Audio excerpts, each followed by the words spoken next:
이미 죽은 지 오래였더라고. 지하실 보일러 설비 때문에 가까이 다가갈 수는 없었어. 2시간 동안 노력해봤지만 안 되더라. 파이프 사이로 들어가 보려고도 했지만 내 덩치가 너무 컸어. 어쩔 수가 없었어. 내 친한 친구를 죽이기까지 했는데. 준비해간 횃불로 빌어먹을 장례식도 제대로 치러주질 못했어. 정말 재수없던 날이었지. 이 얘기는 그만할래. 그리고 제시는 그 후에도 찾지 못했어. 제시가 올린 글을 보고 제시도 감염됐다는 사실은 알았지만 리사와 알렉스가 이제 없기 때문에 걔한테 매달릴 수밖에 없었어. 무언가가 필요했단 말이야. 걔의 고통을 끝내고 싶었어. 그 녀석을 싫어했던 적은 없었으니까. 가까이 지내지는 않았지만 친절하고 재미있는 아이였어. 제시의 절친이 제시한테 한 짓을 당할 이유는 없었다고. 근데 젠장 제시를 찾을 수가 없었어. 마을 전체를 승천한 자들한테 쫓기면서도 샅샅이 뒤졌는데 찾을 수가 없었어. 운이 없었나봐. 그러다가 문득 고등학교 때 제시가 약이나 담배를 피우러 가기를 좋아했던 장소가 떠올랐어. 제시는 거길 나만의 장소라고 부르곤 했지. 제시가 거기로 향할 때는 아무도 따라갈 수 없었지만 우리 모두 그곳이 숲 옆에 다리 아래라는 걸 알고 있었어. 그래서 난 그곳으로 가보기로 했어. 그곳엔 아무도 없는 것 같았지만 역시 내 생각이 맞았어. 밤에 거기서 제시가 쓰러진 나무에 동상처럼 앉아있는 걸 발견했던 거야. 난 걔가 나한테 달려들지도 모르기 때문에 샷건을 겨누고 걔한테 다가갔어. 그치만 달려들진 않더라. 제시도 내가 있는 걸 알아챘지만 입을 쭉 찢어서 씩 웃기만 했지. 그리곤 계속 앉아 있었어. 제시는 마을의 다른 승천 환자들처럼 감염 정도가 심각해 보이진 않았어. 내가 말을 걸어도 반응도 없고 공허해 보이긴 했지만 공격적으로 행동하진 않았거든. 계속 웃고 있었지만 머리카락은 지저분하게 떡져 있었어. 손가락도 서로 들러붙지 않았었고 눈 한쪽은 여전히 뜨고 있었어. 가끔 나랑 눈이 마주쳐서 예전에 지각 능력을 가지고 있나 싶었지만 그때마다 눈을 슥 피하더니 다시금 멍해졌어. 어쩌다 한 번씩은 내가 말하는 걸 알아듣는 것도 같았고 날 알아보는 것도 같았어. 그치만 머리를 갸웃거리거나 그냥 웃고 있는 것 이상으로 걔랑 의사소통을 할 수는 없었어. 감염되기 전에 걔가 얼마나 밝고 재미있는 아이였는지가 떠올라서 제시의 얼굴을 보기가 힘들었어. 제시를 처음 마주쳤을 때는 난 제시를 죽일 수가 없었어. 왜인지는 모르겠어. 아직은 그랬어. 다른 자들과 달리 감염되기 전에 모습이 너무 많이 남아서였는지도 모르지. 근데 내가 한번 걔를 찾아내니까 내가 어딜 가든 제시가 따라다녔어. 절박했던 건지도 몰라. 걔 뇌에 어떤 한 부분이 내가 자기를 되돌려 놓을 수 있을 거라고 생각했을 수도 있지. 아니면 날 죽이고 싶어서 그랬던 걸지도 모르고. 그치만 모종의 이유로 그를 신체 능력이 딸렸던 건지도 몰라. 날 공격할지도 모르는, 아직은 안 그랬지만 언젠간 그럴 수도 있는 위험한 짐승한테 스토킹 당하는 건 정말 소름 끼치는 일이었어. 근데 걔는 그냥 바라보고 기다리고 따라다니기만 했어. 마을을 돌아다니다가 문득 돌아보면 걔가 몇 야드 뒤에서 날 따라다니고 있었어. 깊은 숲속에서 자고 일어나면 제시가 내 옆에 서 있곤 했지. 버려진 어두운 건물 안을 돌아다니다가 제시가 창문을 비틀거리면서 기어오르려다 큰 소리를 내면 정말 미쳐버릴 뻔했어. 걔가 내 주변에 있다는 게 언제부터 익숙해졌는지는 모르겠어. 그치만 시간이 지나고 나니까 제시가 내 옆에 있는 게 든든했어. 그런 표정을 짓지 마. 난 거의 6개월 동안 승천환자들 사이에 있었다고. 마을을 떠나면서 내가 감염원을 다른 마을에 퍼뜨리게 될까봐 무서워서 그러지도 못했고, 그땐 다른 사람하고 제대로 된 대화 한 번 못했을 때였단 말이야. 난 걔가 다른 승천환자들로부터 날 지켜주고 있다는 느낌을 받았었어. 물론 진짜로 그런 건 아니었겠지만, 내가 진짜 공격받거나 쫓기고 있을 때 걔는 그냥 뒤에서 보고만 있었거든. 그치만 그게 내 상상이라고 해도 걔가 내 주변에 있을 땐 걔가 없을 때보다 공격을 덜 받는 느낌이었어. 어느 날 밤엔 걔가 텐트 밖에서 덜덜 떨면서 이 사이로 숨을 씩씩 쉬길래 후드티를 입혀줬어. 다음날 밤엔 또 돌아왔길래 내 텐트 안으로 들여보내기도 했어. 무슨 상처 입은 새 같았어. 마르고 창백하고 불쌍해 보이는. 걔는 그냥 구석에 앉아서 내 커다란 후드티를 뒤집어 쓰고 내가 자는 걸 지켜보고만 있었어. 그 후에는 제시를 피해 다니는 걸 그만뒀어. 사실 거꾸로 내가 제시를 찾아다녔지. 걔가 오랫동안 사라져 있으면 불안해졌어. 걔한테 항상 말을 걸었고 그게 날 제정신으로 유지해줬거든. 걔가 내 말을 알아듣진 않았지만 이상한 방법으로 제시랑 나는 걔가 정상일 때보다 승천환자가 된 이후에 더 가까이 지내게 된 거야. 이런 미친. 방금 내가 뭐라고 썼는지 다시 읽어봤어. 니들이 날 뭐라고 생각할지 상상도 안 간다. 클레어가 마을에 처음 들어오고 나서 며칠 후에 걔를 따라 경찰서로 들어가고 마을 밖으로 나가라고 소리쳤을 때 제시랑 나는 다리 밑에 캠프에서 지내고 있었어. 새로운 여자애가 마을로 들어온 게 대체 무슨 뜻이냐고 제시의 귀에 대고 목이 터져라 소리쳐댔지. 걔는 그저 다른 때처럼 고개를 갸웃거리고 바라보기만 했어. 난 걔한테 너는 아무짝에도 쓸모가 없다고 말했어. 걔는 보고 웃고 고개를 다른 쪽으로 갸웃거리기만 했어. 난 너무 스트레스 받은 상태였고 그게 날 화나게 만들었던 것 같아. 걔한테 도대체 날 따라다니면서 죽이려고 하지도 않고 뭘 하고 있는 거냐고 물었어. 엘리자베스를 위해서 내 옆에 붙어 스파이질을 하고 있는 거냐고 물었어. 그랬더니 제시가 나 말고 다른 곳을 보더라고. 그래서 그걸 실제 대답으로 알아듣기로 했어. 그러지 말았어야 했지만. 난 그 자리에 서서 제시 보고 제발 좀 꺼지라고 소리쳤어. 걔는 물론 움직이지 않았지. 난 도대체 나한테 원하는 게 뭐냐고 물었어. 그리고 걔가 승천환자가 된 이후에 처음으로 무슨 소리를 냈어. 들러붙은 이빨 사이로 낑낑거리는 소리를 냈다고. 그 소리를 듣고 난 정신을 차렸어. 뭐라고? 내가 물었어. 대답은 없었지. 난 다시 제시한테 몸을 기울이고 걔의 작고 연약한 말라붙은 손을 잡았어. 제시, 뭐라고 한 거야?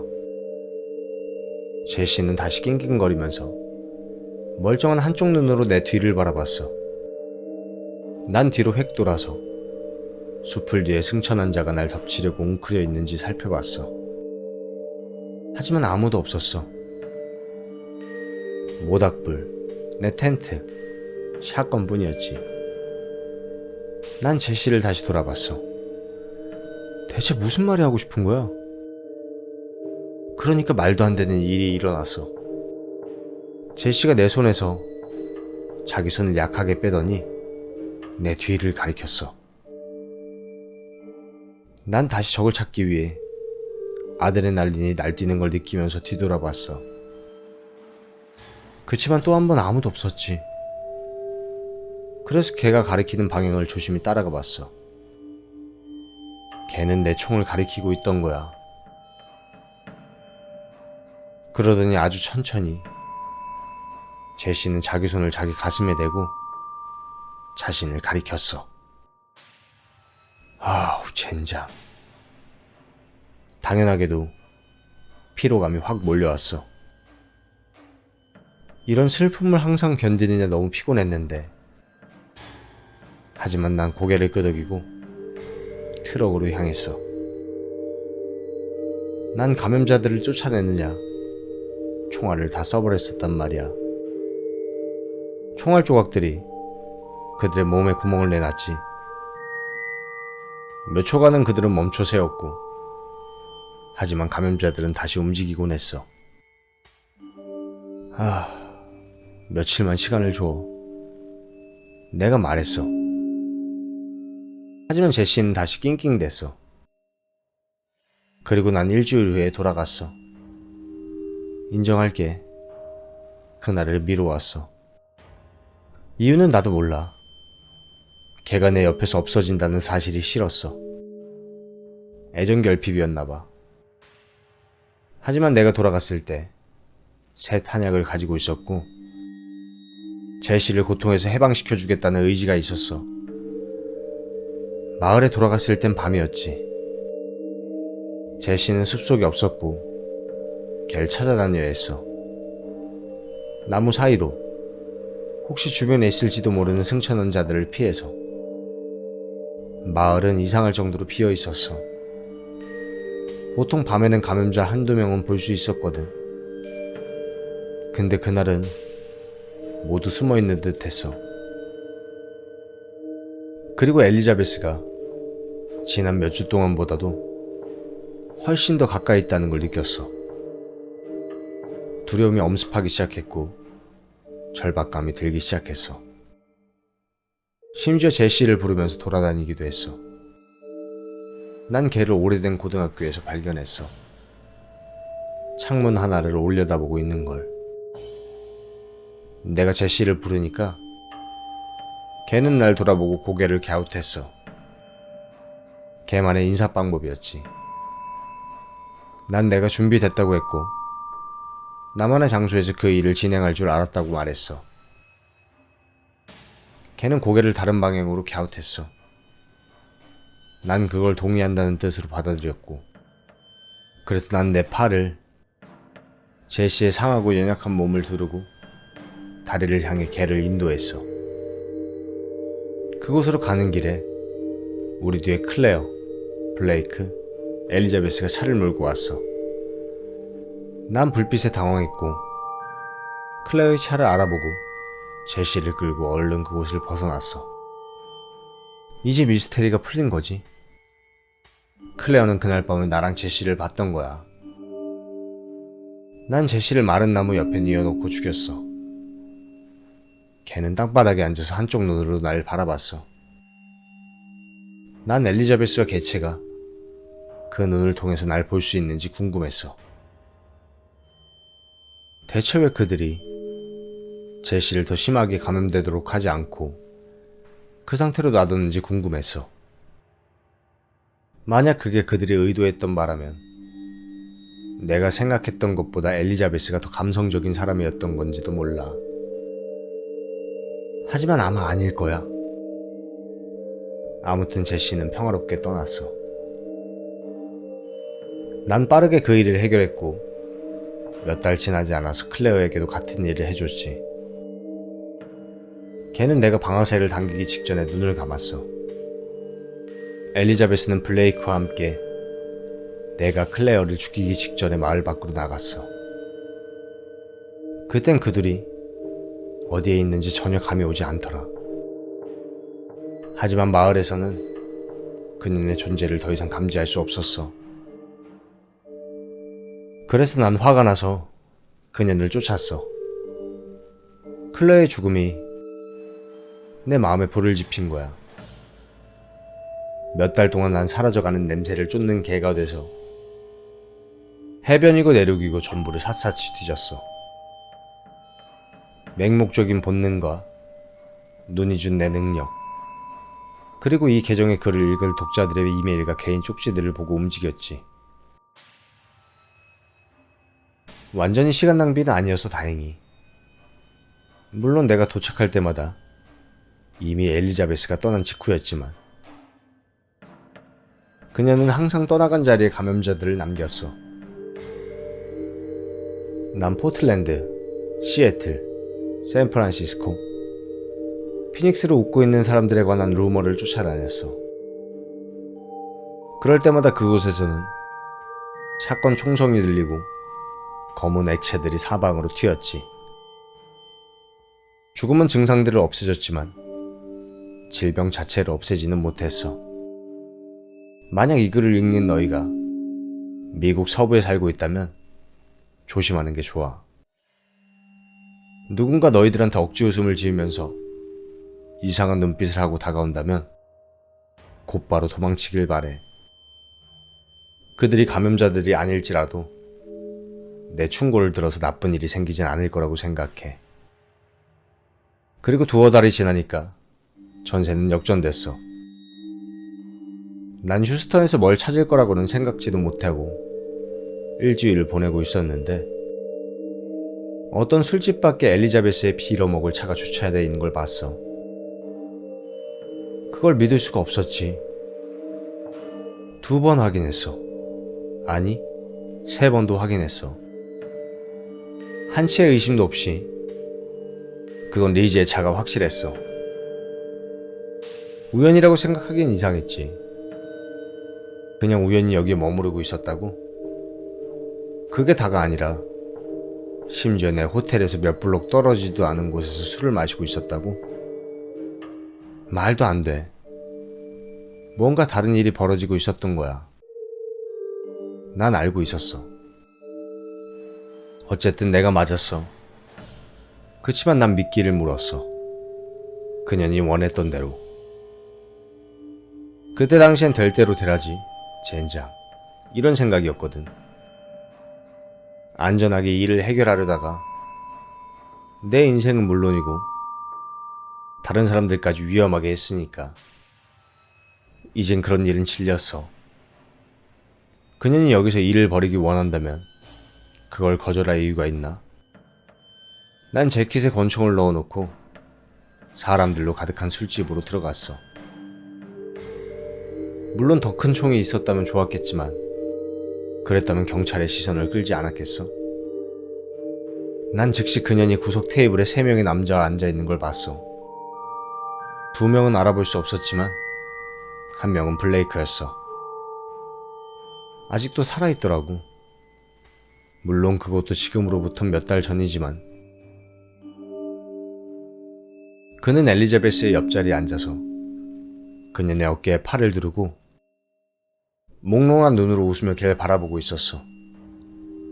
다른 2 남자들도 같은 표정을 짓고 있었고 마치 그년이 그 사람들을 수집하는 것 같았어. 내가 다가가니까 그녀는 날 보고 씩 웃었어. 마치 이게 실제로 일어나고 있는 일이 아니라는 듯이. 그리고 우린 정말 오랜만에 만난 옛 친구라는 듯이.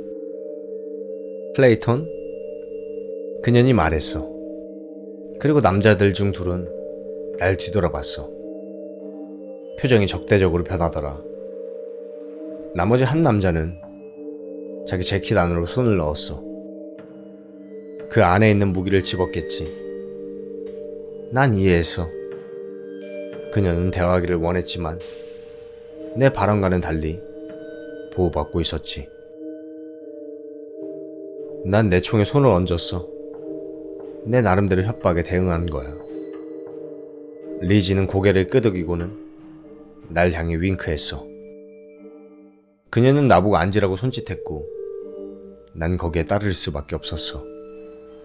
매우 조심스럽게. 걔는 이렇게 사람 많은 장소에서 일을 벌일 애가 아니었어. 술집 안에 다른 사람들은 우리의 일과는 다들 상관없는 듯 보였어. 그래서 난 여기를 중립지역 같은 거라고 생각했지. 날 찾아냈구나? 걔가 말했어. 네가 널 찾도록 놔둔 거겠지? 내가 대답했어. 걔는 다시 끄덕였고 미소가 더 크게 번졌어. 상황이 변했으니까. 걔가 말했어. 우린 뭔가를 이해하려고 여기 왔어. 우리에게서 감춰진 오래된 무언가를. 우리라는 건 걔 자신과 개체를 뜻하는 거겠지. 난 그들이 이해한 게 뭐냐고 물었지만 리지는 고개를 가로저었어. 곧 알게 될 거야. 걔가 대답했어. 그건 약속할게. 실패가 너무 많았어, 클레이턴. 너무 많이 죽었지. 그녀는 옆에 있는 남자들을 가리켰어. 물론 내가 보기엔 상대적으로 멀쩡한 사람들이었지만 다 너의 눈 때문이야. 그가 우리에게 모든 이야기를 해주기만 했어도 상황이 이렇게까지 복잡해지진 않았어. 하지만 됐어. 그의 방식은 비밀을 숨기는 거지. 난 그게 짐승들의 자연스러운 행동이라는 걸 들었어. 그리고 나서 그년이 갑자기 웃음을 터뜨렸어. 남자들도 같이 웃었지. 멍청하게. 난 블레이크가 날 보게 하려고 했지만 걔는 계속 엘리자베스만 쳐다봤어. 하지만 다 끝났어. 그년이 계속 말했어. 우린 이제 전부 다 알아. 무슨 비밀? 내가 물었어. 따라와봐. 엘리자베스가 말했어. 그럼 말해줄게. 더 이상 너한테 숨기고 싶지 않아. 우리 나눌 얘기가 많잖아. 그러니까 대답해. 여기서 나가자. 조금만 더 함께 하자고. 걔의 손이 내 손가락 사이로 들어왔어. 차갑고 부드러웠지. 잠시 동안은 유혹에 넘어갈 뻔했어. 엘리자베스는 아름다웠고 그 눈은 마치 최면을 거는 듯했어. 계속 자기를 바라보길 바라는 듯이. 그 손은 내가 몇 달 동안 느껴보지 못했던 진짜 사람과의 접촉은 정신을 잃을 정도로 좋았어. 그 즉시 본능적으로 걔의 나머지 피부결을 만지고 싶다는 생각이 들게 했어. 그땐 개체가 진짜 신이라는 사실을 부정할 수가 없었어. 왜냐면 진짜 그런 존재가 그녀 안에 있다면 걔가 그렇게 아름다운 게 이해가 될 정도였으니까. 하지만 그때 갑자기 내 머릿속에서 알람이 울렸어. 내가 잘 알고 있는 경비 시스템이었지. 눈이 날 보호하기 위해 만든 장치였어. 항상 내 머릿속에 있었고 틀렸던 적이 없었어.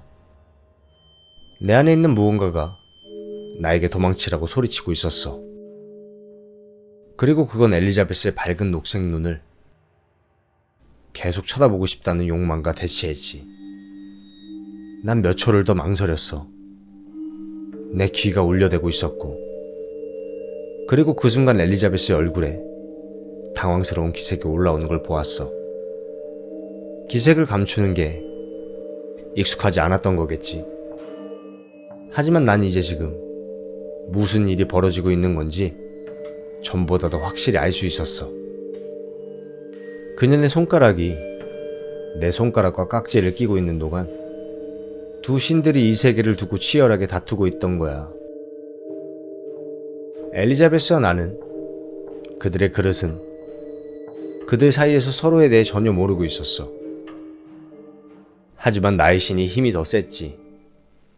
이 세계는 그의 것이니까.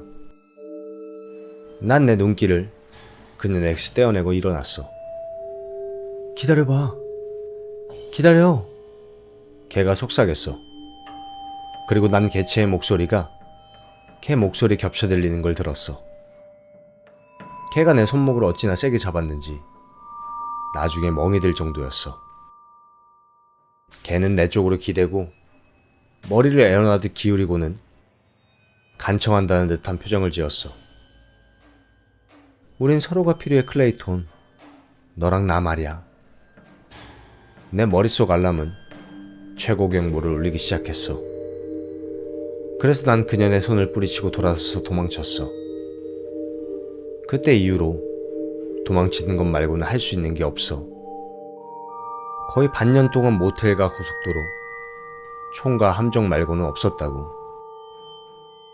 엘리자베스는 내가 어딜 가든 따라와.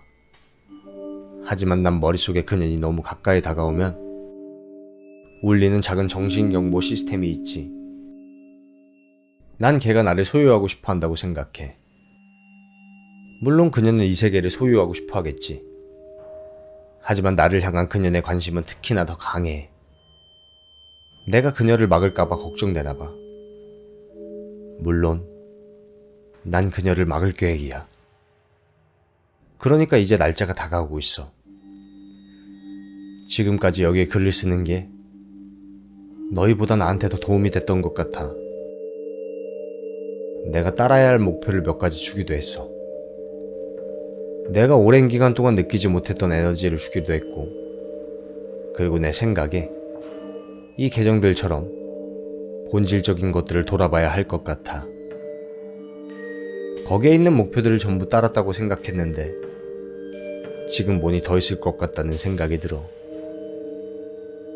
감염된 마을로 돌아가려고 마음먹은 몇 주 전부터 눈의 악몽을 더 이상 꾸지 않게 됐어. 뭔가 제대로 돌아가기 시작한 거지. 드디어 눈이 만족한 것 같아. 거기서 찾은 게 있으면 또 업데이트하러 올게. 그때까지 살아있다면 말이야. 요 몇 년간 가져보지 못했던 희망을 가지면 이 일을 끝낼 수 있을 것 같아. 리즈, 보고 있어? 집으로 와. 기다리고 있을 테니까.